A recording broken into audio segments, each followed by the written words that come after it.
उपाध्यक्ष मंत्री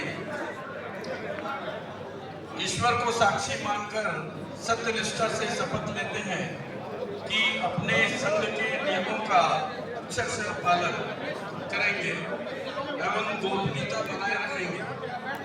मैं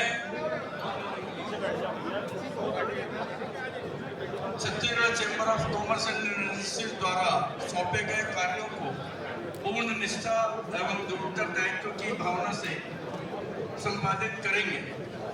मेरे द्वारा, आप लोगों के द्वारा तब के सिवाय सौंपे गए कार्यों की जानकारी किसी अन्य को सूचित अथवा संसूचित नहीं करेंगे, जबकि ऐसा करना आवश्यक हो। सदैव व्यापारियों एवं उद्योगपतियों के सतत एवं संपूर्ण विकास के लिए प्रयत्नशील रहेंगे। धन्यवाद।